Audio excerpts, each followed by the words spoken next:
My name's Jan Macvarish. I'm the Education and Events Director of the Free Speech Union. If you haven't heard about us already, then come and talk to me and my colleagues on our stall, which is outside of the room here. And you can get our brand new tote bags if you would like one.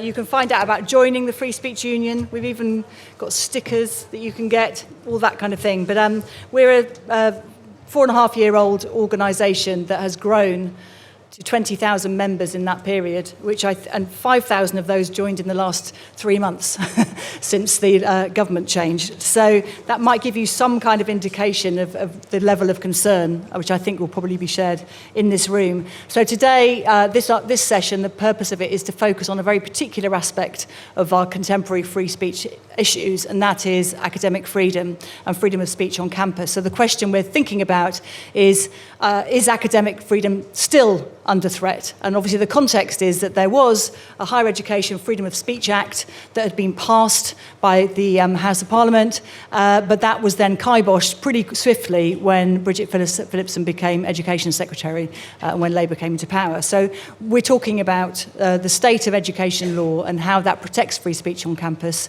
and what needs to be done next, given that we thought we had some kind of a solution, and then that looks like it's not necessarily going to be something we can rely upon. So what we can do next? We've got an excellent panel, so I do encourage you to take advantage of their expertise when it comes to your questions and contributions afterwards, to really ask the questions that you want to ask, and try and focus down on who you might like to answer them. That would be all, for the good, I think. So starting here on my right is Akua Reindorf KC.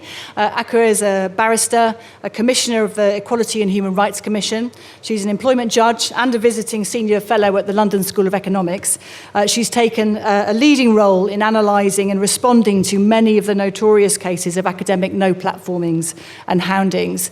So she's extremely well placed to guide us through the legal questions of the law as it currently stands before we move on to understanding what the Higher Education Freedom of Speech Act might have given us. And then we have Helen Joyce, who I'm sure will be familiar to a lot of you. Helen is the co-founder and director of the advocacy group Sex Matters. She's the author of Trans, When Ideology Meets Reality, and as such has been on the receiving end of a lot of behaviour that is very hostile to her free speech in particular, and free speech in general, both on campus and off it. Then we'll come to Michelle Shipworth. Michelle is an associate professor at the UCL Energy Institute at the University College London.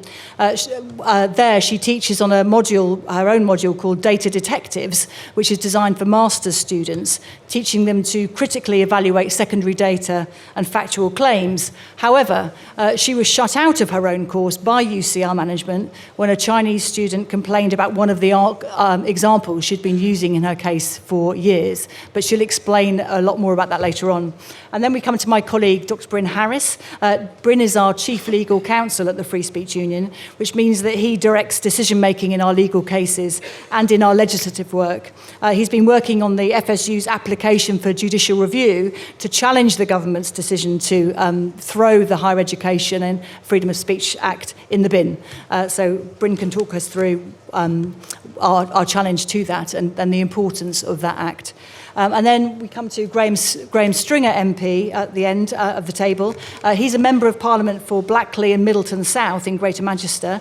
He's a member of the Science and Technology Committee and Foreign Affairs Committee, and has been vocal in the House and in the press in defence of academic freedom, and wrote a really excellent article in The Sun recently when the announcement was made that the Freedom of Speech Act was going to be dropped. So I'm going to come to each speaker and just ask them a question to kind of kick things off, really. So to start with Akua. Akua, I was going to ask you if you could explain the problem with the existing law when it comes to protecting academic freedom.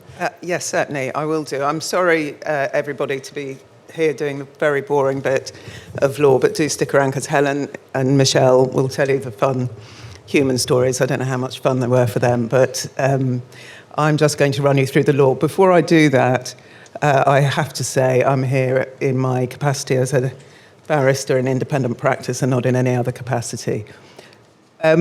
So, I mean, you'll all know, and I'm sure you're all here because the government has stopped commencement of the Higher Education Freedom of Speech Act. on the basis, apparently, that it's a Tory hate speech charter, which is what I think probably a SPAD said to the press at some point over the summer.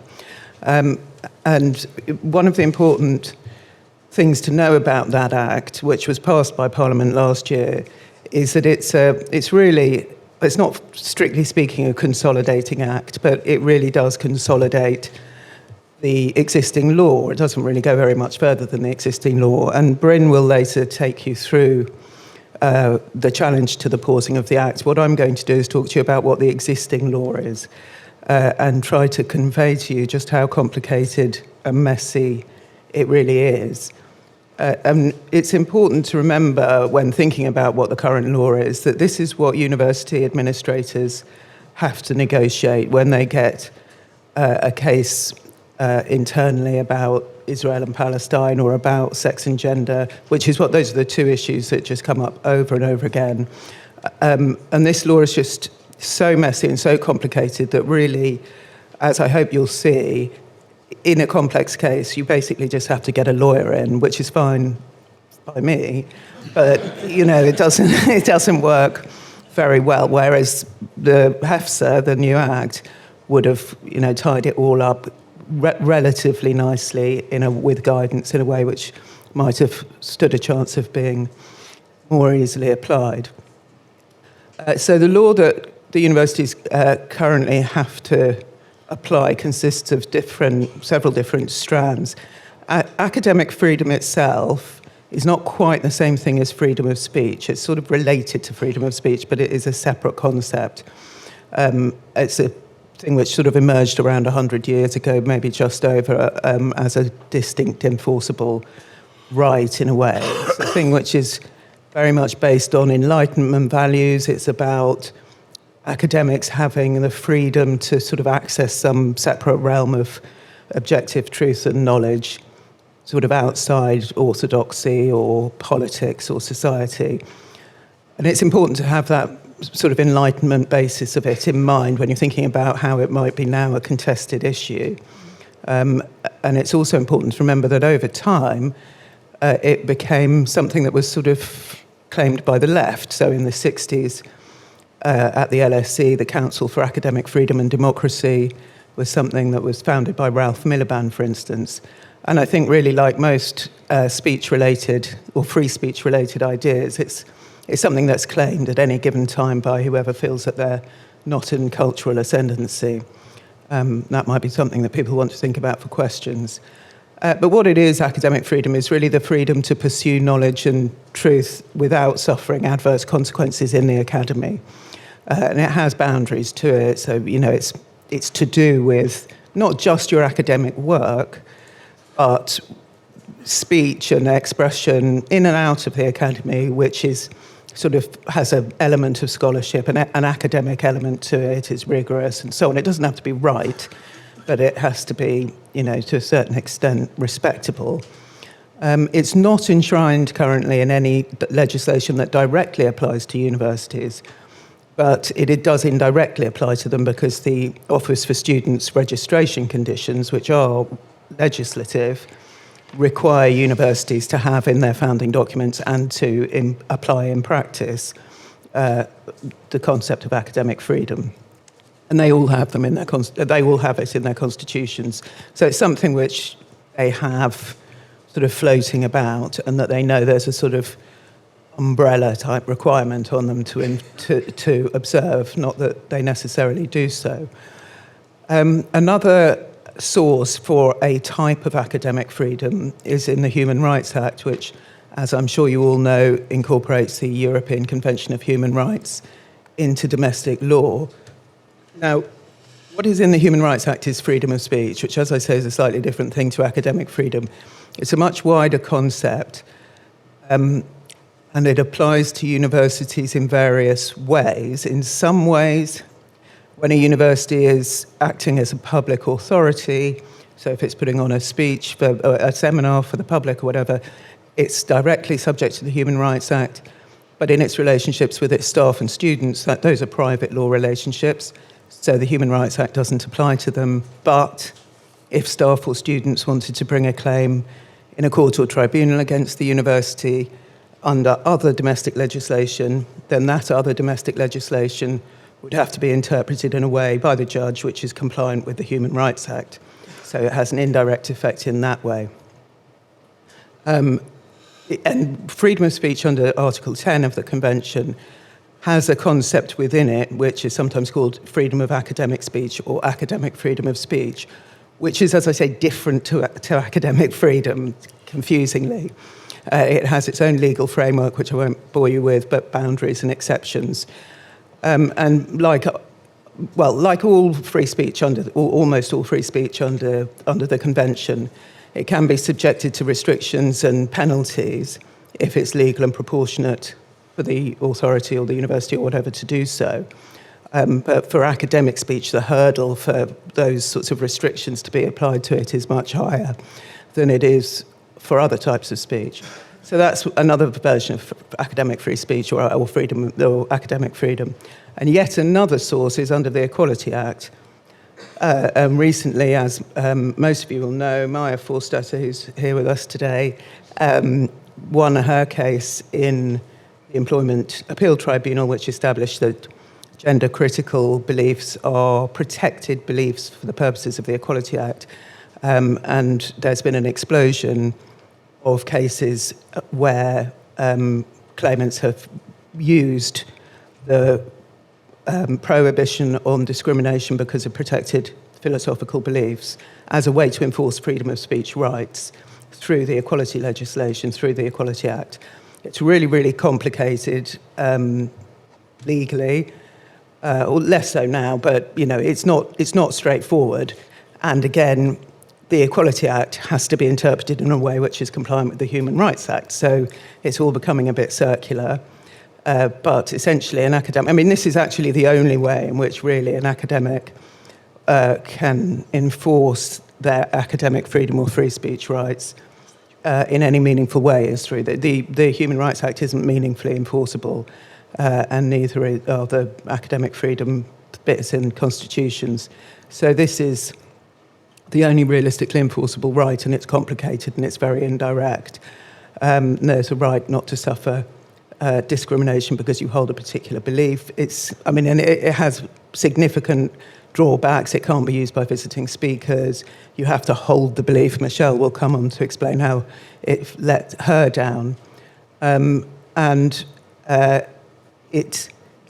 bring it all full circle, watch this space for an argument that a belief in academic freedom is itself a protected philosophical belief under the Equality Act, which is coming, as but I can't say very much more about that, but it is coming. So it's all very, very circular, very, very messy, and all has to be thought about under the umbrella of the Human Rights Act, and there are a number of countervailing rights that have to also be balanced, like the right not to suffer harassment under the Equality Act, Protection from Harassment Act, a whole slew of criminal restrictions on speech, all of these things which have to be taken into account by administrators when they're trying to think about how to resolve an issue of the sort that we're here to discuss today, and all of which involve value judgments or a knowledge of a particular, abstruse set of facts or things which people feel very, very strongly about. So if you're an HR professional in a university and you get in a complaint about an activist who's a pro-Palestinian activist where people on both sides are deeply, deeply knowledgeable about the war, then you really are, and you've got to apply all of this law and know about the subject matter, you're just lost. It's almost impossible to navigate your way through it. And the same for the sex and gender debate. People who are involved in it know every last detail. And universities are just, it's uniquely a difficult area, freedom of speech. So what HEFA, the new act, was meant to do was to wrap this all up. Sadly, it's on hold, it's on ice, and we will have to wait and see what happens with it. And hopefully Bryn will give us all hope that it's coming back. I used my time. That's what we always say, yes. Okay. Bryn, the source of hope.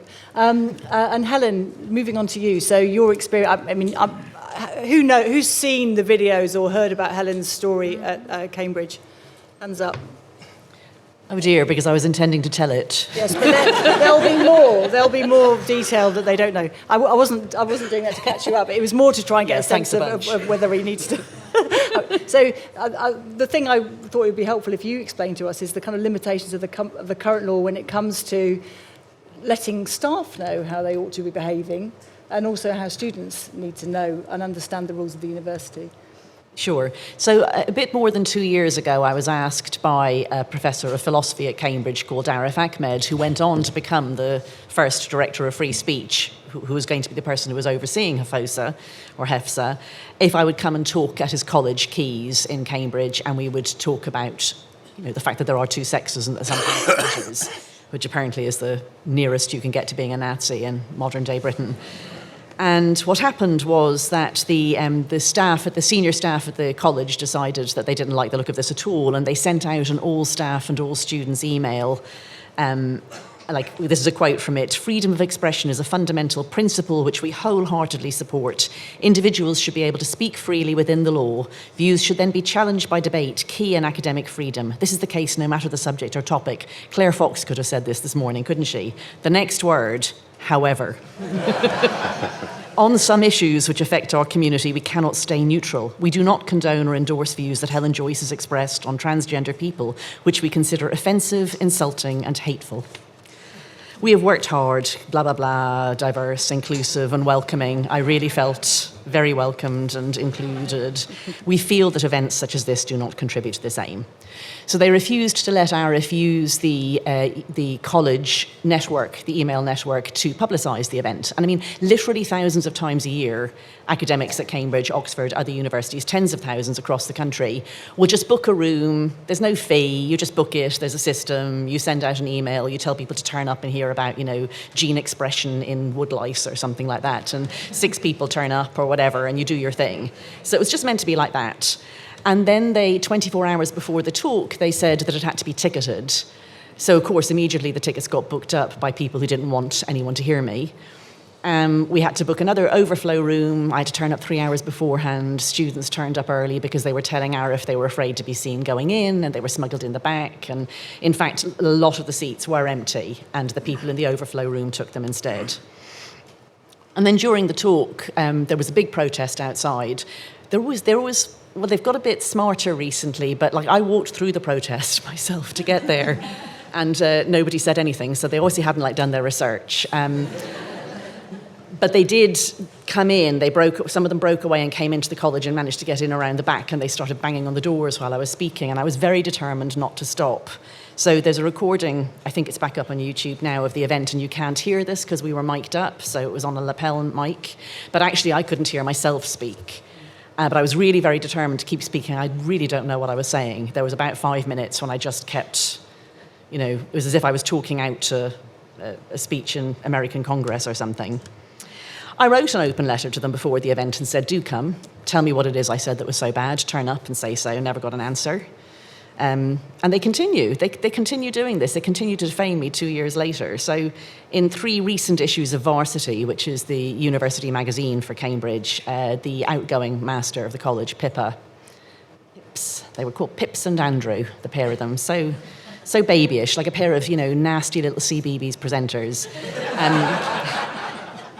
In 3 issues in a row, they got in that I was transphobic. So anyway, the point is that I had no recourse. So the Higher Education Act of 1986 says that universities must take reasonably practicable steps to secure free speech. But if they don't, there's nothing I could do. And I was a visiting speaker, so I couldn't use the Equality Act as an employee or anything like that. It's not my academic freedom, it's my free speech. And so what I learned really from this, and talking about it afterwards, is, most people don't actually care about free speech. I mean, Akua said why. People only care about it when it's them that's being silenced, and most people think that they're not going to be silenced. They think that I must be saying something really awful. They work backwards from the fact that people are trying to stop me from speaking to conclude that I must be saying something very bad. So a left-wing friend of mine tells me that the word association in her circles with free speech is racism. they think that the only reason you want free speech is so you can say the N-word. So, I think, I don't know if Greg Lukianov is here or if it's his organisation that's here. I think he's speaking. I think he's speaking brilliant, yeah. So he calls free speech the eternally radical idea, which I love, and you need to remake the case for it to every generation. Because always powerful people really don't like it, and they think it'll be easier to silence their opponents. And I think it's very telling that the left has fallen out of love with free speech, because it used to be the left that argued for it. The ACLU wanted free speech, the Black Liberation Movement wanted free speech, gay people wanted free speech when they were fighting against Section 28, and now all those people tell you that it's hateful. So now they're in the cultural ascendancy, is what I learned from that. Why do we need to do it? It's not just to protect underdogs or just not to, protect my feelings or whatever. It's because it stops us from erring, or at least makes us err less often. The things I've been trying to say for the last 5+ years include gender clinics are sterilising children, and by the way, a lot of autistic kids, and by the way, a lot of kids who are going to grow up gay. And then it's taken us years to get to the point of the Cass review. Well, if we'd been listened to a bit earlier, fewer children would have had their lives destroyed. So I was asked to say something about how we can persuade students that free speech matters and not to feel so threatened by it. I just think we can't talk about that cultural change until we have a protection for holding the bloody talks. There's no point in saying, come along, it's not so scary, if I can't actually get onto campus and speak. It's like we're not getting out of the starting blocks. Universities just have to back the event holders to the hilt. If they had said, oh, yeah, if you don't like the look of her, don't go. You don't have to listen. Stay home, like you do to 1,000 other talks every year in this university, I think they'd have got over it really quickly. I'm now feeling very, very, very unaccommodating on free speech. So, 5 years ago, I might have been persuaded to use people's preferred pronouns to be polite or nice to them. And now I feel that, we are so close to not being able to say things that are totally ordinary and reasonable that we actually have to start saying them very deliberately. So I'm now going to go out of my way to say things that people don't want me to say. If we want to hold on to our free speech, I think a lot of us are going to have to do that at this point. You can live in Snitchville if you want, or we can actually start saying things like men can't be women, and I'm not going to call any of them, not even the nice ones, women. That's my one. You can choose your own one. Thank you, Helen. I forgot to ask you your pronouns.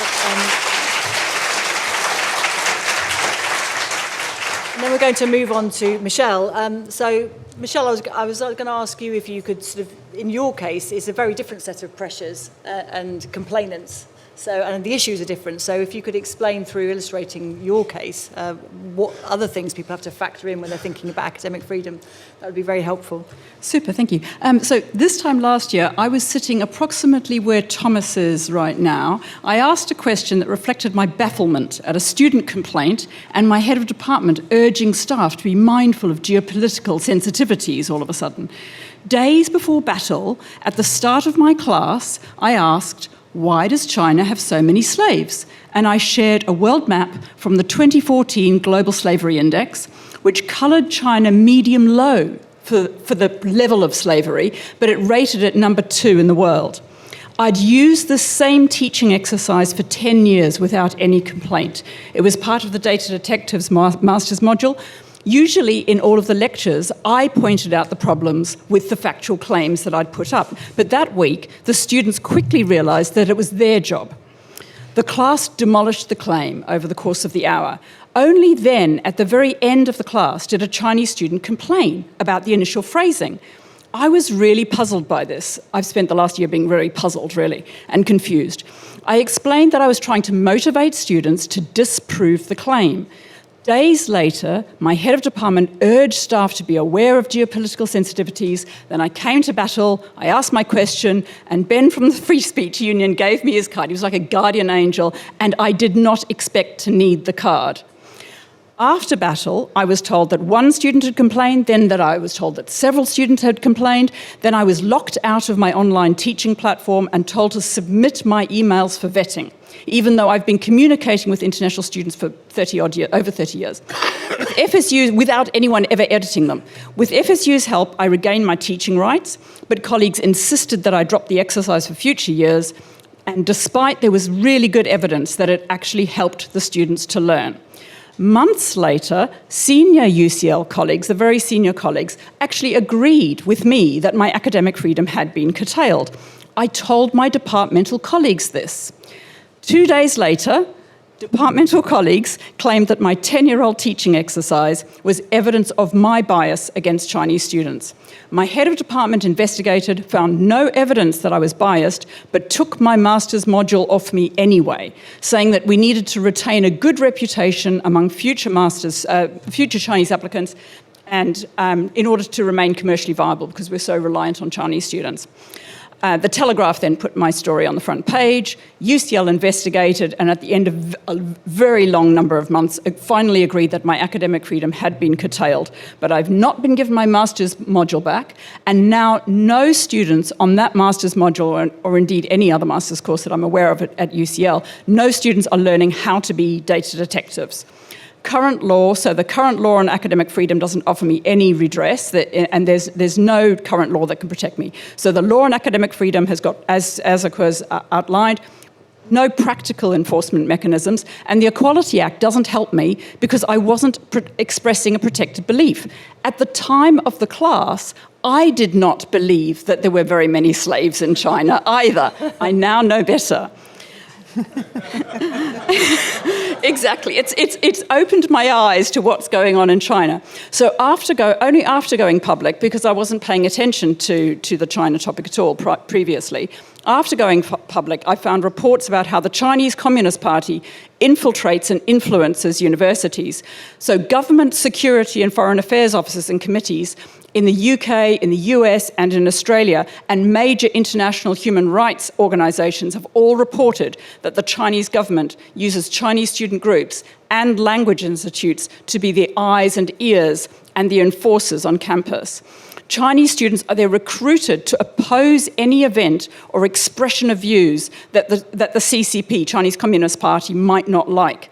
And the CCP now expects the core purpose of education in China to be furthering CCP goals, and it opposes investigative journalism, and official statistics are very widely distrusted. So I now wonder, and the CCP is pushing this narrative for abroad as well. So I now wonder if CCP supporters in my classroom objected to any kind of teaching of the critical evaluation of factual claims and secondary data, and were simply looking for an opportunity to stop that being taught in classrooms at all. I need to emphasize that most of our Chinese students are just here to study.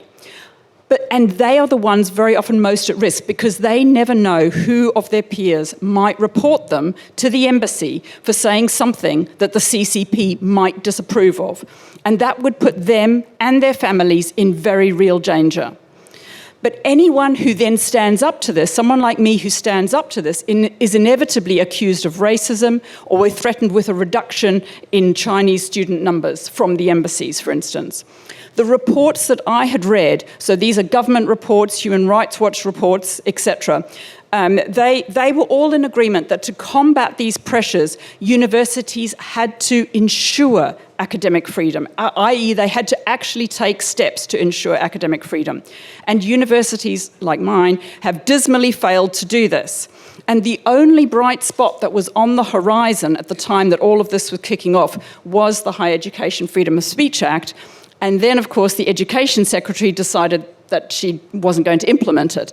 And this act is actually really vital, not just for the likes of me, but I think it's far more importantly, it's for our Chinese students so they can safely open their mouths in class as well, and for the value of a British degree so that we can teach critical thinking in our classrooms. Thanks very much, Michelle.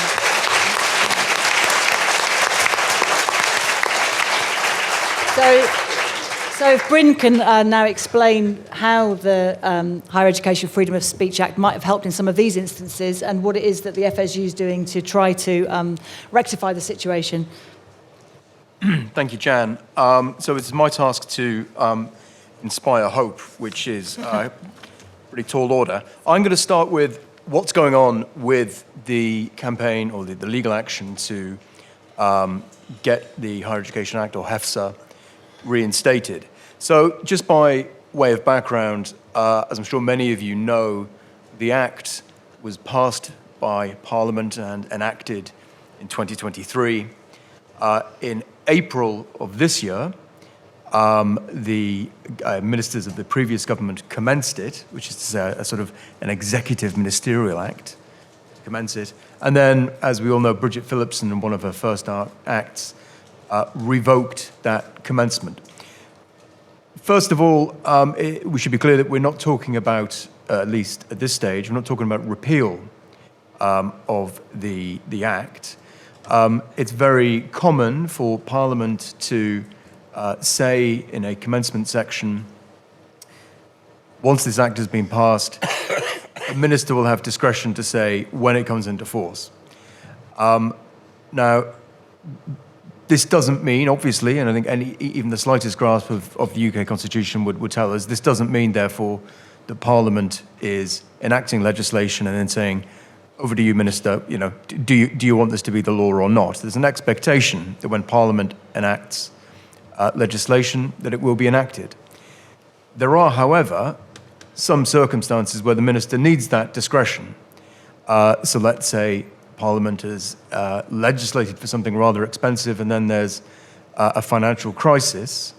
The courts may well say, well, okay, it was appropriate for the Minister to say that enactment now is not appropriate, perhaps even impossible, due to a change of circumstances. We say no such conditions applied in the case of the revocation of HEFA.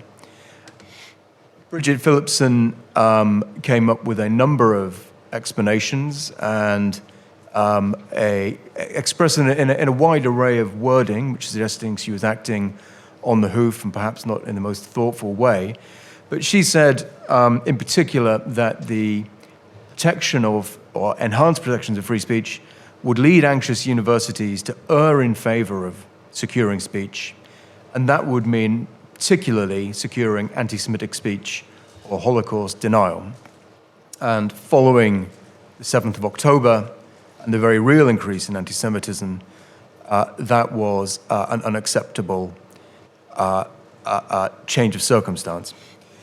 I won't go too much into the details. The problem, however, is what the minister is saying is that she doesn't like the policy that Parliament chose. And she's going to use her power to say, I want the law to be something else. Now that's out with the power that a minister has, because the government doesn't make law in this country. It is Parliament. So those are the grounds. Aside from the obvious reasons why I think, and many of us here think this is important, there is, which is to say, it is incredibly important to secure freedom of speech in higher education. There is, of course, a constitutional point here. Essentially what happened is a new government with a lot of legislation to get through, didn't have much time in Parliament, or this is my suspicion, Graham might be better informed than me, will be better informed, didn't have much time, didn't want to devote time to putting a repeal bill through Parliament, and so looked for a way round that they could do it through ministerial power instead.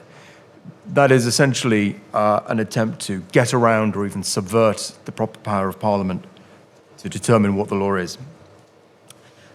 Just very briefly on where we are, the Free Speech Union now has permission to bring a judicial review.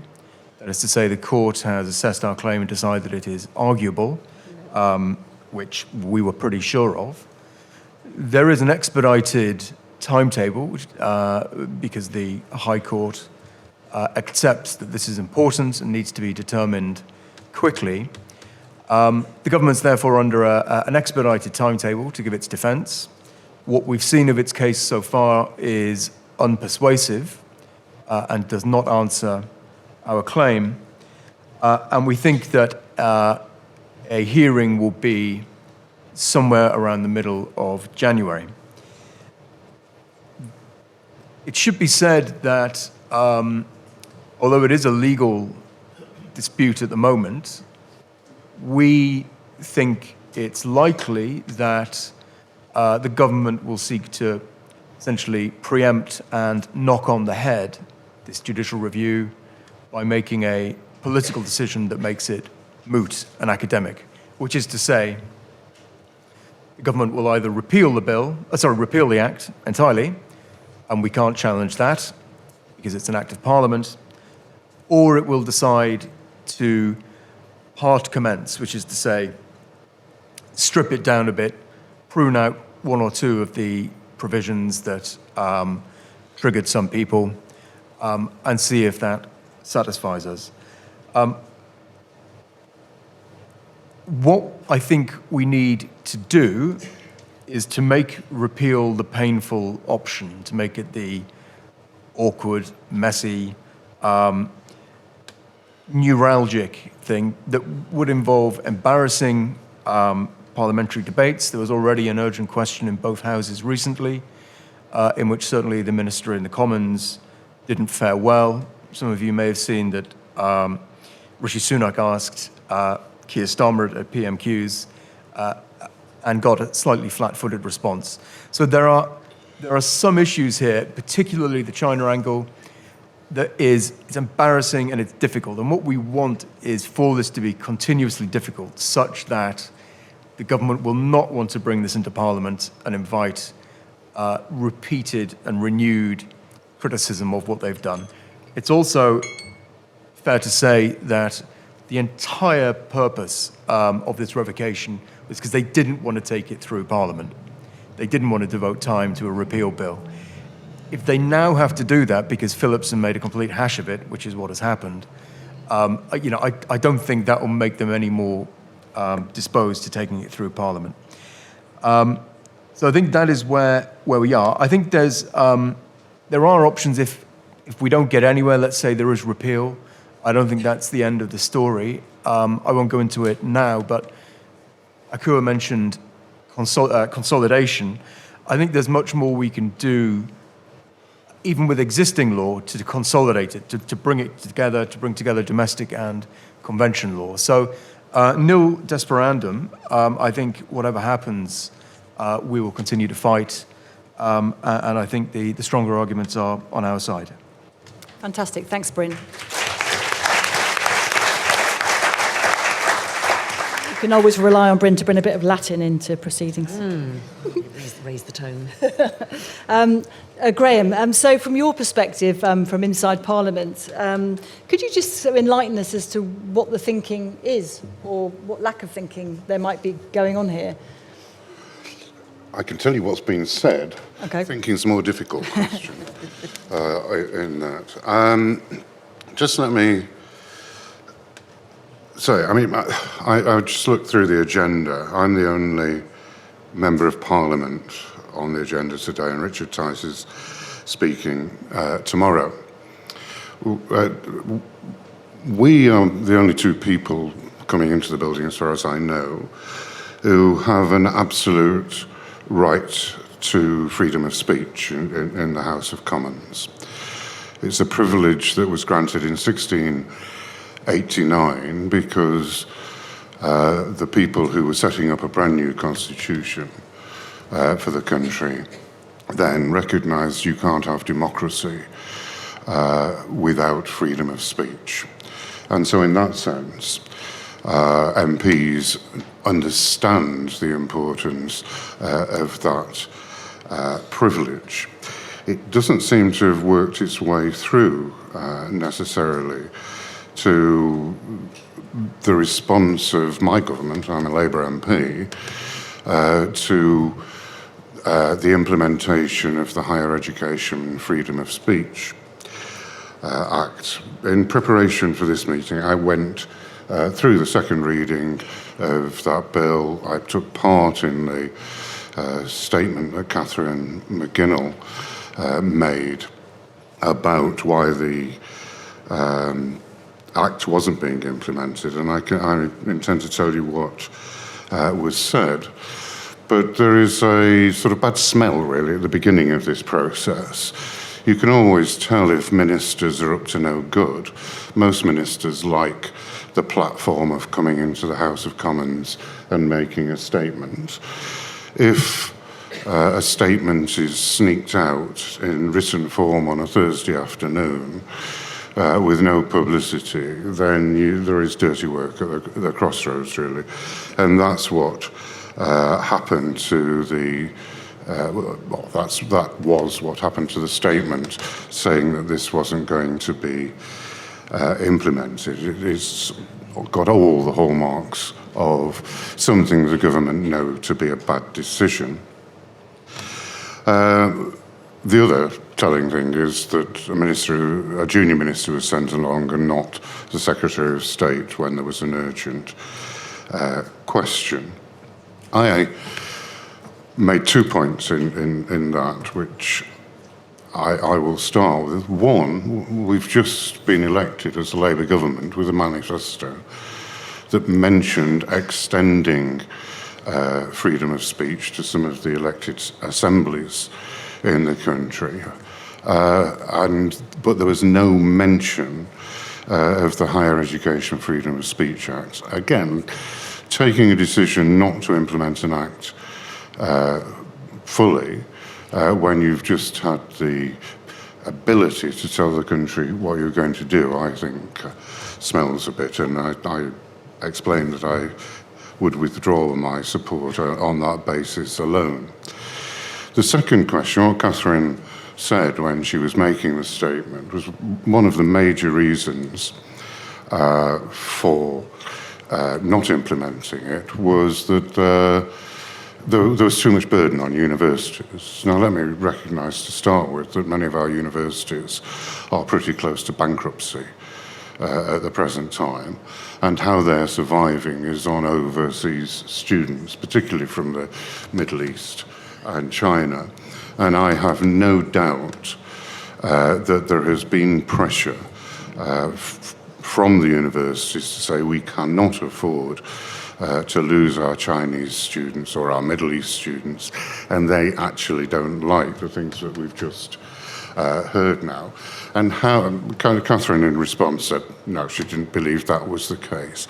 How, when we've had at least 6 secret Chinese police stations in this country that students have been reporting to and telling those police stations what other students have been up to and what lecturers have been up to, how a Labour minister can say that this was not a consideration. It clearly was a consideration in many ways. Maybe it was the biggest consideration. But the other reasons given was, one, it was not a big issue. There are only 7 cases where speakers have been stopped speaking. Might have been 9 in this country.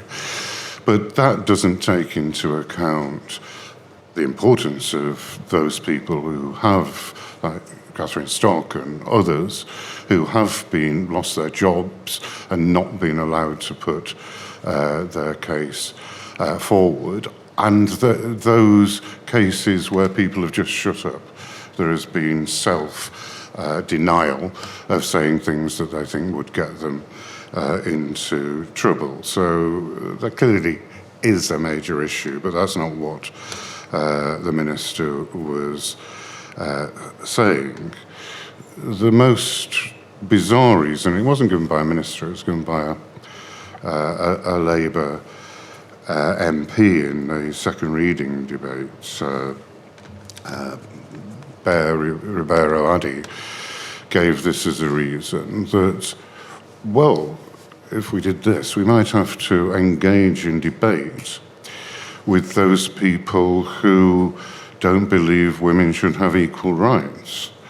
Well, much of the last 100 years of debate, political debate in this country from the time of the suffragettes, has been about debating with people who didn't believe that women should have equal rights and actually progressing that. So it's the most bizarre reason that I have heard. I will sort of bring my conclusions, my points to a fairly quick conclusion, just by pointing out that while freedom of speech is important in its own right, in order that you can correct people, or you can have your own views corrected, you can have the clash of ideas, you can correct other views. It's not just an academic issue in universities about debate.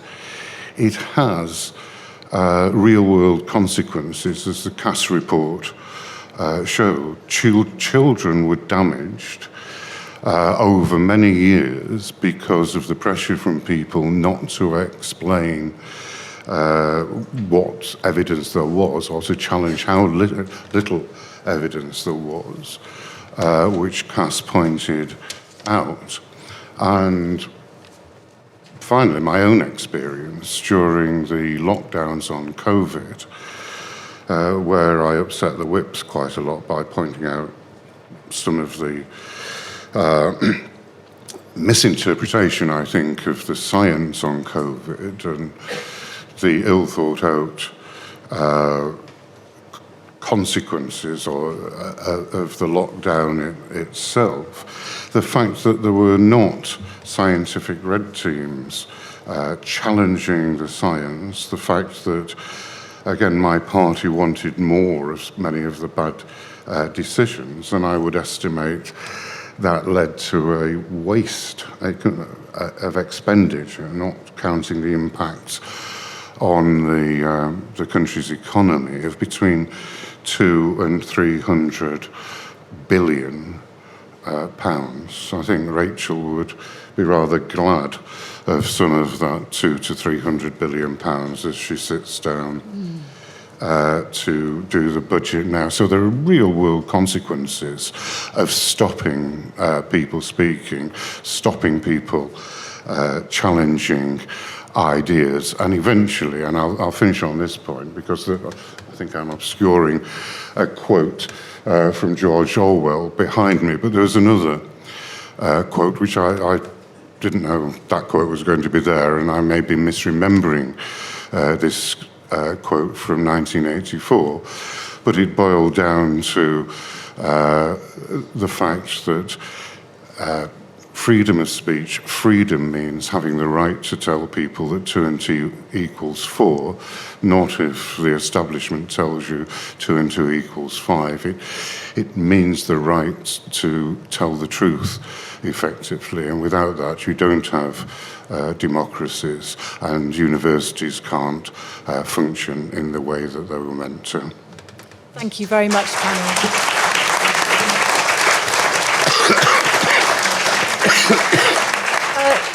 Something just that occurred to me that that people might like to think about is just that what comes across actually is that the avoidance of Parliament and of democratic process suggests that the government does actually perceive that academic freedom and freedom of speech does have legitimacy in the wider populace, actually, and it does resonate with people, and therefore you can't have an open debate about it. So everybody says they're in favour of academic freedom and in favour of free speech.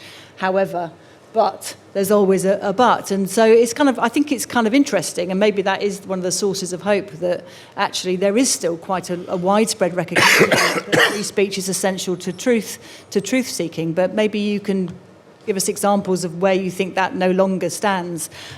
Okay, so let's go out and if we can have questions directed at particular panellists, that would really help us to start with, I think, because you might as well make the most of them. So where's the microphone? So you've got a microphone and you've got, okay, brilliant. So you might as well give it to the chap there. Thank you. Thank you. I'm David Payton. I work at University of Nottingham. We're the institution that has a trigger warning that Chaucer might have expressions of Christianity given out to students. We're also the university that a few years ago tried to kick out a student midwife for expressing views that were pro-life. I've been in a debate recently about our dignity policy. One of the things in there says that it could potentially be a disciplinary offence if you refuse to use the correct, in other words, the person's pronouns. So not choose to avoid to use them if you refuse to use them. And I queried whether this was consistent with Equality Act belief on, religious beliefs or other beliefs, and was told, well, case law establishes that could indeed be a disciplinary offence. And so they were rewriting the policy, and they said, well, that part is going to stay. We have to be cautious. That's what the lawyers are telling us. So I wonder if perhaps Akua could comment on whether that is indeed the case, but also maybe whether would the the Freedom of Speech Act have actually helped in that regard if it was passed? Thank you. Yeah, and then if maybe Bryn and Akua could also answer whether it would actually protect academics' control over the curriculum. So the case of Chaucer, say there was an academic who didn't want a trigger warning on their Chaucerian module, would that help? Okay, well, I'm going to deal with the pronouns issue first because I'm so happy to have a big audience to make this point to. This is one of the most egregious pieces of misinformation about the outcome of Maya for status case in the EAT, where in the Employment Appeal Tribunal, where the Employment Appeal Tribunal said, when they said that Maya had a gender-critical belief that was protected, and so she doesn't have to believe in, not only that she doesn't have to believe in gender identity theory, but also that she can believe in gender-critical ideas. They also said, very much as an aside, this doesn't mean that you can go around your workplace misgendering people at will. It means, but all they meant by this was it might, in some circumstances, depending on the facts, amount to harassment. Misgendering might, in some circumstances, amount to harassment, totally depending on the facts of the individual case. What they did not say was that misgendering is harassment. But this is how it has been presented, relentlessly on social media. It is simply not the case. And whoever it was that gave you that piece of advice has taken it even further, another step further, which is just preposterous. I mean, you're moving towards compelled speech in that circumstance. So that's my bit of gratuitous legal advice for you. But on the question Do you of need a disclaimer in any way or not? Yeah, that's not legal advice. Sorry, don't rely on it. And don't sue me. On the question of whether HEFA would have helped on the curriculum issue and whether or not it would have helped. I mean, the thing with HEFA is that it really wouldn't have made any particular difference to what the substantive law is. And it still won't if it comes into force. There are some arguments amongst the sort of academic freedom community about precisely how far HEFA goes, but these are at the margins kind of arguments, I think, anyway. If something is unlawful now, it would be unlawful under HEFA. It's just that it's much harder to prove it under the current law. I'm in two minds about whether that particular example of saying, an academic saying, I don't want to put a trigger warning on this, whether that would be something that's actionable. I'd have to have a closer think about it, but I would have thought certainly the current law would be something to look at in that context. Bryn may have some more thoughts. It is interesting on the curriculum matter that it does involve essentially competing concepts of academic freedom. There's first of all the individual academic's right to teach according to their best knowledge and judgment, which certainly has a basis in the UNESCO recommendation of 1994, which also finds its way into some university statutes. So I think there is this principle that your freedom as an academic does entitle you to say, well, look, I'm not going to teach this curriculum because I think it's nonsense. On the other hand, however, there is, of course, the institutional autonomy, the academic freedom of the institution, and that's the freedom of the faculty to get together and determine for themselves what they think the curriculum should be. Now, I don't really think HEFSA gave us any guidance on that. I'm not sure that it could have. We didn't think about this, and there wasn't any clear way in which black letter law could say what would happen here. My feeling is that it's likely that the individual's right in any legal dispute would weigh more heavily. However, I think there is a fair argument that if a faculty consults on its curriculum, if it allows full argument as to what it should be, there probably would at some point be a right to instruct that it be taught. There is also, I think, a question about when a curriculum is politicized, because I think that creates extra pressures. If the curriculum is, you have to teach this manuscript of Chaucer, not the other one, well, that's kind of, small beer. If they're asking their academics to fall into line with a political view, and the potential of ostracism or opprobrium if they don't, that really, really raises the stakes. And I think that is a different form of curriculum edict. So is that the case of Al-Muqaddo would fit within that area, do you think? Yes, and I think so. Al-Muqaddo is she was a permanently employed lecturer at the Open University, specialising in criminal law, and was dismissed after she raised repeated objections about sample cases that were being put to students, and which she felt gratuitously included examples of non-binary or transgender hypothetical people. And her point was, well, the reality of sex is important in the matter of sexual offences. So that's certainly on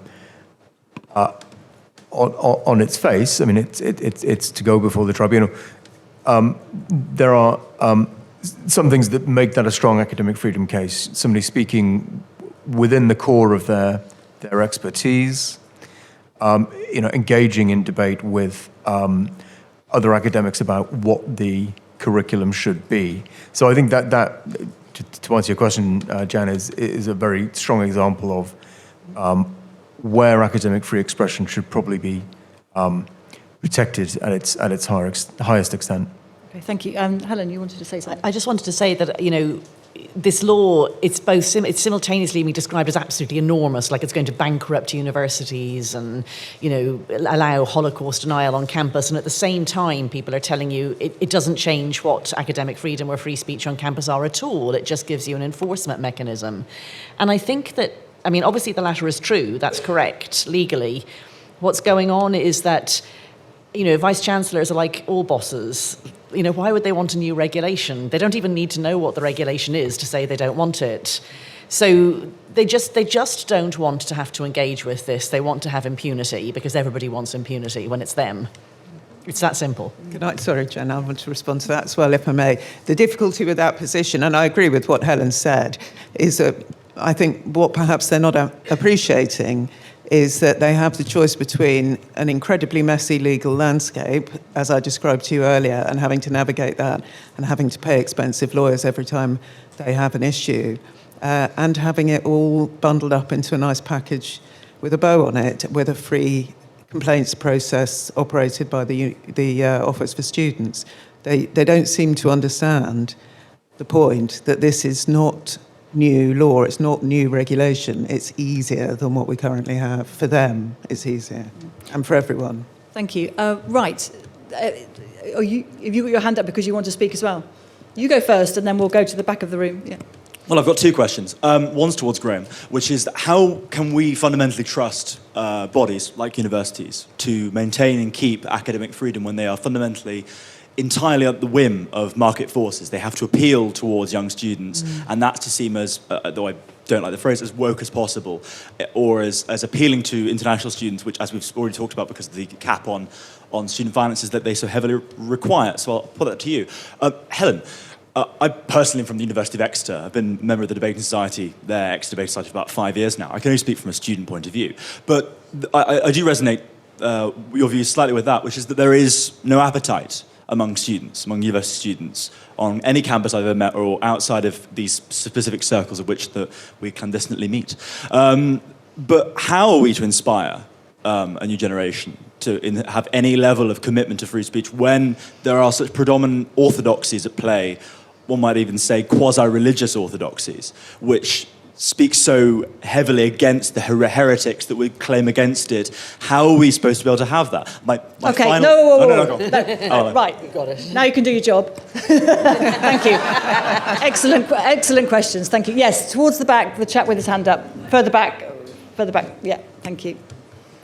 Well, I'll be brief because it follows on quite nicely from that last question. What I'm interested in is what is the role of the law when universities are in the business of actually setting up moral norms and cultural expectations of students and staff, and where they sometimes can say or imply, yes, you are free to say that, but some forms of thought are implicitly or explicitly affirmed, celebrated, associated with the university, and others are not. So, for example, some universities are very much in the business now of big values declarations, and very often at the top of the list is compassion. I'm all for compassion, it's a very important human virtue. But there's a line drawn from compassion to compassionate pedagogy, and there's a line drawn from there to decolonising the curriculum, safe spaces, and the use of pronouns. Our university, just very, very briefly, all of our students now are expected to take the Expect Respect module, which says if you are a kind and inclusive person, you will use pronouns. You don't have to. Nobody's going to make you do it. And just to reinforce the point, right next to it, there's a picture of a pride parade with a trans women are women banner. So nobody's saying you have to think that, but it's pretty much implied that you do. Yeah, it's very clear what you're supposed to think. Right, okay, there's a chap here. No, further back, sorry, my pointing's not very accurate. That's it, thank you. Okay, thanks. It was a great session. Do you mind standing up? Of course, yeah. Yes, thanks. It was a great session. We've heard a lot of about the problems in universities, but I do think you've got to be a bit careful with this, but because the situation is very diverse in different faculties. Of course, there are serious problems, but there's a very big difference between the humanities and the arts faculties like English literature, then you come to the faculties like economics and politics, the hard social sciences, where the situation's a bit better and different, and then you come to faculties like STEM, in which there's not that much talk about politics at all. So just a question that you've got to take. Thanks, Thomas. Thank you. Okay, there's somebody on the front row here. Thank you. Yes, I just wanted to make a comment kind of in reply to a previous comment. I think that there absolutely is an appetite for universities, physical universities, not online ones, which pride themselves on academic freedom and a open atmosphere of free exchange for students. I've stayed out of university when I've very much wanted to go into academia, perhaps for philosophy, for a number of years until recently, because I couldn't find a single place which didn't have a big diversity, equity, and inclusion statement other than, say, Jordan Peterson's recent online university, which unfortunately doesn't have a building. So I think that there's really a possibility for a groundswell movement of a kind of silent, tired middle of people like me who are aching to actually knuckle down and study hard in somewhere where you can have your ideas challenged, and that the cynicism that I hear a lot is premature. Thank you. Well, certainly, so the Free Speech Union, we have a programme called the Ian McTaggart programme, whereby we fund student societies that are encouraging free speech and debate. So, and we have a lot of applications to that, and there does seem to be an appetite, including your society. So if people want to come and talk to us about that, then you can get information from us all. So, okay, so just to round up some of those questions and bring them back to the panel, and then we'll come back out again. So the question of market forces, which was directed to you, Graham, and we've done the no appetite for debate. If people want to pick up more on that, where it comes to where students are at, and then also the question from Jim Butcher at the back, who I know has his own academic freedom society down at Canterbury Christ Church. How can we defend academic freedom when the purpose of the university has shifted away from truth-seeking to something more in line with sort of socialisation. Graham, did you want to start? In my lifetime, I think universities have shifted from being just a public good into being marketised and a sort of market commodity. I mean, there has always been a debate, given the nature of subjects there are in universities, between whether people were going to university for the sake of learning, and the least important thing you got out of a university was the degree, which was probably the case in my undergraduate time. But we now, because universities are such big businesses and there is so much commercial and international pressure on them from outside funders, it is much more difficult to sustain that. And I think your question was in two parts. One was, how can you get students more concerned about that? I mean, that's always been a problem. I mean, it is partly what universities are there for. That's part of the nature of political debate. But if you have a market which is doing something that used to be done quite differently, then that is one of the cases for regulation, not just this act, which I think will remain. I think what's in the government's mind is to change it, maybe water it down, rather than go through the whole process of altering it, of repealing it, which would take time and effort.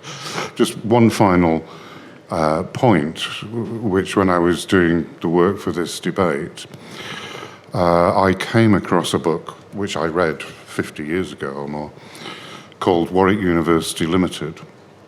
And that was edited and written by E.P. Thompson, the famous historian.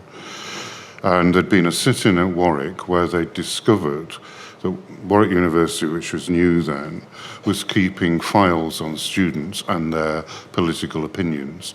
There was a huge reaction from students all over the country, sit-ins everywhere. And it did both change Warwick University and change a lot of other universities, the idea that students should have some say and they shouldn't be spied on, and there should be a more harmonious relationship between commerce and the students. That debate seems to have disappeared and been lost, and reinstigating that debate might go somewhere to answering the question you ask. Thank you. And Michelle, did you want to say something about partly about the market forces, which you really addressed, I think, but also about the variety across different types of, different areas of academia, whether STEM subjects, social sciences versus sciences are very different and subject to different pressures?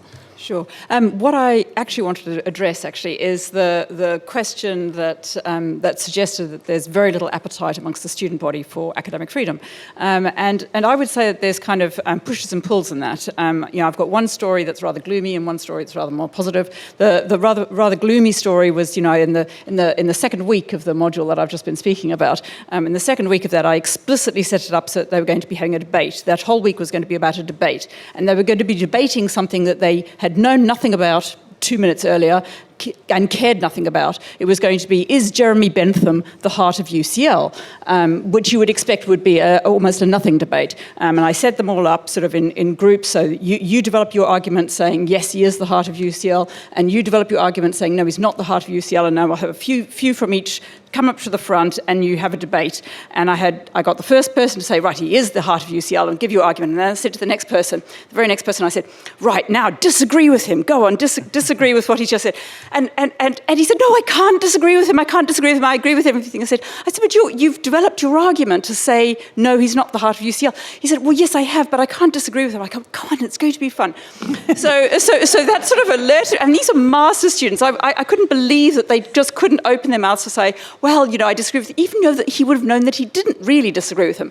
But then on the other hand, in term 2, I got very much more explicit and said in advance, I'm going to have a debate. Not only are you going to be debating in class, but we're going to have some people come in and they're going to have a debate up the front. And the class got really excited by this over subsequent weeks, and they really started to open up. And one week I was thrilled to come in and find that they were having a very heated debate over, I think it was whether fat chips are chips or whether crisps are chips. Or it was something, again, equally meaningless like the Jeremy Bentham, but it did give me hope. And they really got into it and were having debates as the weeks went on. Surely he's the head of UCL. I don't want to argue, but... I don't think his heart's there. Helen. So I have something to say about the thing that it might be different faculties. I think the problem's much worse than that, which is the enormous, huge increase in administrative staff, which has been the big trend in universities in the last 20 years. The reason that it's become so much more expensive to run a university is the enormous infrastructure. And they run essentially a parallel curriculum now, which doesn't go through any development or any academic rigor or whatever. It's much worse in America, but it's getting that bad here. So these things that you have to go to, I forget whether you're, all be nice to each other and be kind, respect module or whatever it was called, that's being presented to all students with no development in a faculty manner, no thinking about the ideas behind it, whether they're rigorous, whether they're meaningful. That's where people talk about microaggressions, which are nonsense, and about the whole implicit bias training, which we know doesn't work.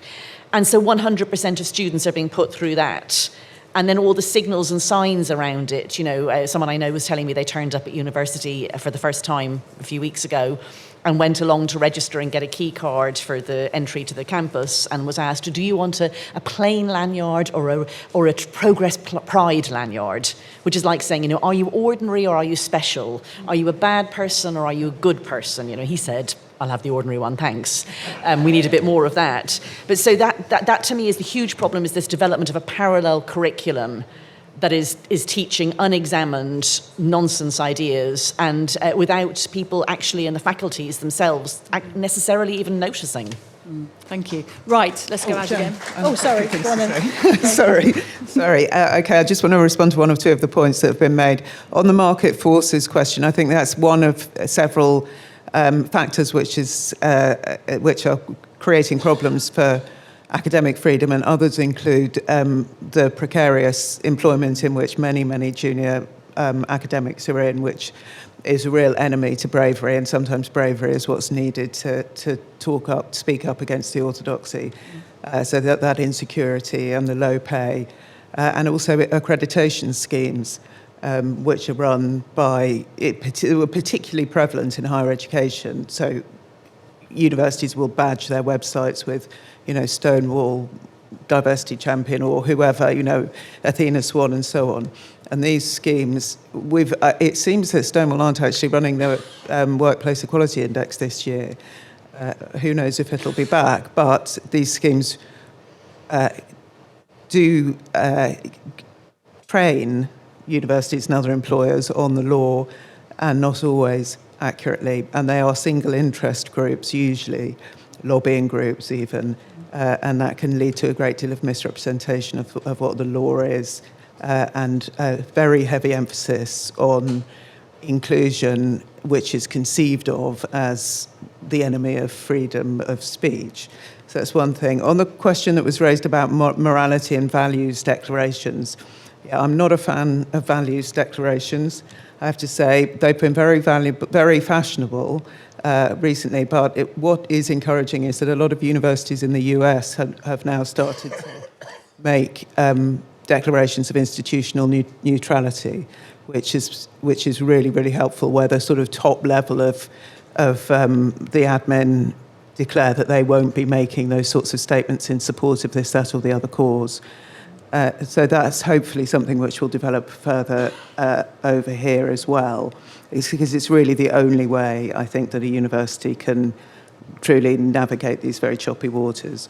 And just finally, on attracting young people to believing in academic freedom, I mean, I agree with Graham. It's the way of the world that young people aren't going to be necessarily particularly interested in this, or indeed any other thing that doesn't affect their lives. They will come to it once it does affect their lives.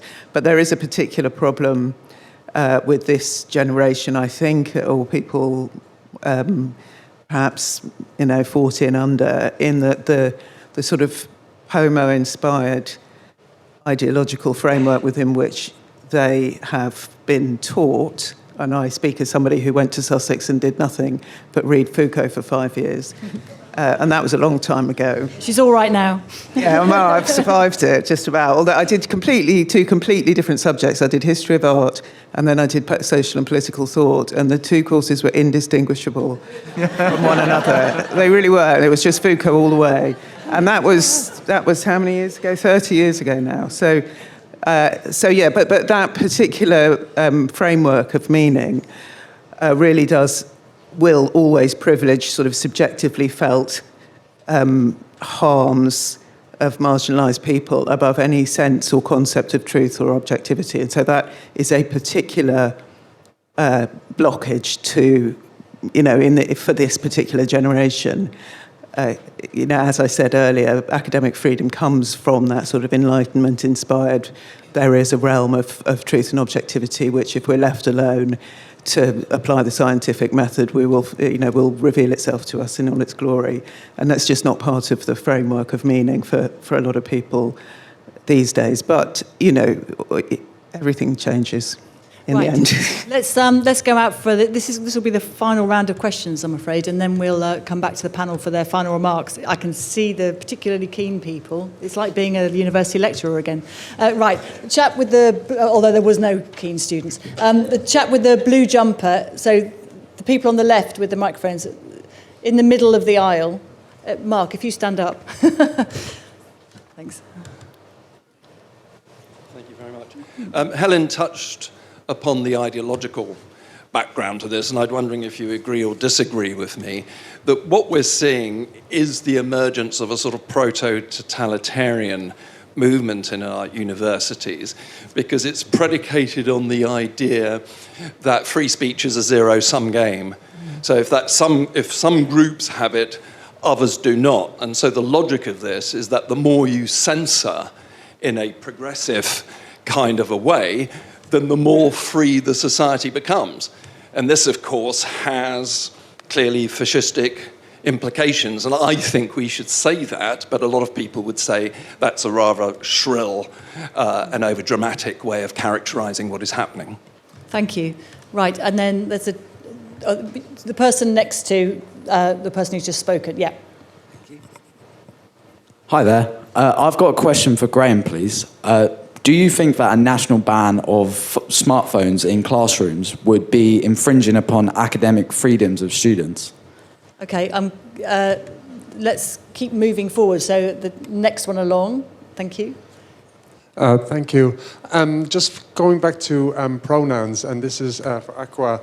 You mentioned that after Maya's case, that we have the right to our beliefs and to not have to use pronouns. Does that change if somebody has a GRC? Okay, we might park that one because it's not a specifically academic question, if you don't mind, so that we can stick to academic questions. Yes, the lady there. Thank you. Yeah, thanks, Jan. I'm Helen McKee. I am the convener for student academics. Sorry. I'm Heather McKee. I'm the convener for Student Academics for Academic Freedom. So I know there's quite a few students in the room. Please do seek us out. We're upstairs in a stand. But what I want to say is really, I think there's a lot of students who do want to stand up for free speech and academic freedom. I think they are fearful of that at the moment. I think HEFA would have helped that. One of the things I wanted to ask Bryn was around this idea of bringing in HEFA in part. And one of the bits that I'm quite worried about as a student is the duties on student unions and that being missed out. Thank you. Yeah. Okay, and then the chap here in the yellow shirt. If people can be quite speedy, that would be helpful. Yeah. We can get everybody in. Yeah, the quotation here from George Orwell, who was writing in the 1940s, which seems very relevant to our situation. In our age, there's no such thing as keeping out of politics. All issues are political issues, and politics itself is a mess of lies, evasions, folly, hatred, and schizophrenia. Particularly on the left, political thought is a sort of masturbation fantasy, which the world effects hardly matters. Thank you. Okay, and if you just come to the chat right down the front, and then we'll come over this side, don't worry. I suppose I'm just thinking on from what Heather of Students for Academic Freedom said. It's more about the notion that universities have many, many moving parts within them. And certainly my experience at the moment is of feeling them, flying in all sorts of different directions at once. The OU is a great example, actually. In one way, they're supporting certain things, the gender critical network, things like that. In other ways, it feels like they've learned nothing from, the Joe Phoenix case. And I suppose it goes back to what you said, Helen, and there's something about the battle between commercial and academic there. That's not the only way of seeing it, but I'm certainly experiencing, they say, we'll go for free speech, but then they're still doing things like, whatever that module's called, don't respect people that you don't like, or something like that, Okay, thank you. Right, and then we'll just do a final sweep here. So I'm going to start, if you just go back and then move forward. So there's Denise in the pink cardigan. I am using people's names only because I meet so many people, so I know them. So I'm not going to pretend I don't know you. Just really short. Stand up, Denise. Very short question. I work in the arts, and there are thousands of arts graduates every year, and there's no jobs in the arts. Are there too many students? Yes. Okay, and then the lady in the floral dress. Thank you. Jane Fenton from Dundee University in Scotland. My question's about the academics themselves and thinking about the work that Eric Kaufman did, for example. And although academics weren't for censorship, some of them were, and millennial academics were twice as for censorship of colleagues who had unpalatable views in their eyes, twice as likely. So I just feel really despondent that as old academics like me head out to retirement, that body of pro-censorship academics is only probably going to grow. I'd like to hear what the panel thought. Okay, so if the panel want to just prepare their final remarks, you don't have to address all of these questions, obviously. Just, the chap in the check shirt. Yeah, sorry, long way over. During my time at university, stand up. It's sorry, easy. yes. Great. During my time at university, I knew a number of people who, within their first few months at arriving at the institution, were already joining the sorts of crowds who are banging on doors and trying to prevent people from speaking. To what extent is this a problem that starts a lot earlier than university that we need to address in schools? Okay. Yep. And then finally, the chap on the front row here. It's coming. It's just behind you. Thank you.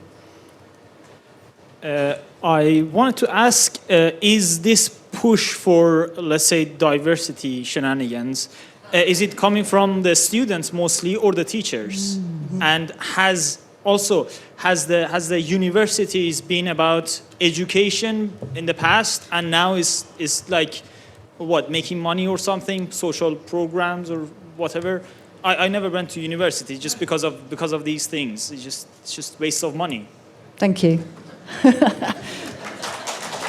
Okay, right. I'm going to go along the panel in reverse order, actually, because it's a while since Graham's spoken. So, Graham, do you want to round us off first? Just a minute 3 points or so. very quickly, I'll try. I've never really thought about mobile phones and children in terms of academic freedom. I've always thought about the issue in behavioural terms. I would have imagined that you could get the information elsewhere. So I don't really see that as a quick thought, as academic freedom. I think if you restrict freedom of speech, to answer Mark's question or to respond to Mark's question, and you have authority that can't be challenged, then you're on the road to totalitarianism, although I have much more faith in the people of this country and our institutions that we wouldn't go down that path. And I think the final point I would make, to tell an anecdote so much than the others, I campaigned to leave the EU, and I was given the short straw of going around our great universities where the audience, students and staff were 80, 90, 95% in favour of Remain. It was not an easy gig. But the surprising thing was I was involved in student politics when when I was a student. And it was a pretty robust debate then. There was heckling and interventions and all sorts of things. I was only heckled once, and that was by a master of an Oxford college in a large debate in the Wills Hall in Bristol. But I didn't despair at that lack of thing, because I was doing a debate in King's Cambridge, and it was the same. Everybody was polite. There was no spontaneous criticism or heckling. But they had projected onto the back wall the tweets that they were making. And they were refreshingly rude and direct about what was being said. So beneath all this artificial politeness, there is real direct debate happening in students' minds. And students are falling out about this in productive and non-productive ways, I can report. Bryn. Three things very quickly. The academic from Dundee, didn't catch your name. You said how there's going to be a new generation of sort of millennial academics. They're not just going to become senior academics, they're also going to become judges, senior civil servants, senior police officers. And they do not come from a culture of open-mindedness, fairness, fair-mindedness. We shouldn't have a go at the young, but they are fundamentally unequal to the demands of liberal democracy, and it's absolutely terrifying. We do need to do something. Just quickly, there was a question about duties on students' unions. There is a question, okay, if HEFA is trimmed, what is the fat that could be trimmed? It's a question that the FSU isn't agreed upon. I mean, I disagree with my boss. I don't think he's in the room at the moment. I think it's insane to put these duties on SUs. They're kids. Of course they do stupid stuff. There should be a duty on the university to keep their SU under some sort of control. But the idea of mirroring the duties and putting them on a bunch of kids on sabbatical, it's crazy. I don't think we should do that. The last thing is about equality, and I'll probably say something that some people might disagree with. You know, there's a lot of us bang on about EDI all the time, and it gets a bit tiresome. I think we've got to live with EDI. Most of the disputes that we see are fundamentally equality disputes. That is to say, universities have free speech. If you want to say the right thing, you can say it as vociferously, as controversially, as loudly as you like. They understand what free speech is. They just don't apply it equally. So if you've got the wrong views, you don't have freedom of speech. So we can't ditch the concept of equality because it's fundamental to what we're seeing. It's the equal application of the right to free speech we need to see. Diversity of ideas is always... So we've got to live with EDI. We've just got to criticize it in the right way. Thanks, Bryn. Right. Super quick, everybody now. Thank you. Okay, good. So I'm just going to disagree with Bryn on the student union bit, simply because the Chinese students and scholars associations, which sit within the student unions, are almost all directly controlled by the Chinese embassy. So we have a bit of a problem there. Totalitarian impulse is definitely to be seen amongst colleagues, which is rather alarming. And the more I read about the CCP, the more I'm worried about the increasing totalitarianism I'm seeing amongst my colleagues. And I just wanted to mention that there's a debate, that we're having another debate on the HEFA, on the Higher Education Freedom of Speech Act, at City University. So if you wanted to Google Higher Education Freedom of Speech, City University, we're having a debate on the 30th of October, and Akua is going to be speaking at that as well. Thank you, Akua. Very good. Helen? I completely agree that there's too many higher education students, and that's not because I don't want young people to be qualified. It's because too many things that didn't need a degree have been stupidly made into things that do need degrees. So you've got plenty of young people who honestly just want to get to the job they want to do, and we force them to go through something quite pointless and badly run, and those people are quite disengaged, and they see it as just a hurdle that we put them through, that they're going to get 50k of debt and so on, and these are not, this is all a pretense on every side. So that to me is the problem there, and you can't really talk about free speech very easily when large numbers of people basically kind of wish they weren't there and you're putting them through a sausage machine. On the plus side, the circle always turns. Yes, young people are more censorious than they were. But the sort of tripe that's being taught in these compulsory modules is so boring that no normal human being can bear to sit through it for very long. And, you start to hear that from them. They'll come out of it going, they never want to hear the word diversity again in their lives, which is a shame because diversity was great when we actually meant something by it. So that's my kind of hope, is that we're boring the pants off them to the extent that they will come out, with a bit of gumption to them. I think they will. Akua. Thank you. Yeah, I mean, I've got to say, if my sons are anything to go by, they certainly will come out of it with some gumption. Very quick point. Student unions, yes, that is a new part of the Act, but eminently disposable, and I don't anticipate, the emphasis coming from government at the moment is that they're taking the time to get the legislation right, by which I think they mean either we're going to try and repeal it or we're going to get rid of bits of it, and the bit that'll be, I should think, the first thing to go. I tend to agree with Bryn about that. On the question of generational change, yeah, the wheels will turn. I certainly hope so. And somebody talked about that in the context also of marketisation. And I think, we talked earlier about market forces. It's not just market forces, it's actual marketisation of higher education, I think has been a really serious contributing factor to the crisis we're now in. On a point that was made, I think, by Bryn a moment ago about we should stop moaning about EDI. I mean, I think that I firmly believe that freedom of speech and related matters are all part of one equality and human rights ecosystem, and it is part of equality and human. It's part of EDI, and there are bits of EDI and approaches to EDI which are problematic. Okay.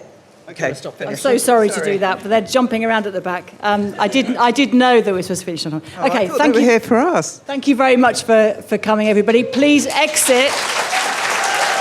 Thank our panel while clapping. And if you want to see Toby Young speak, he'll be on a panel tomorrow discussing the First Amendment and whether Britain should have one.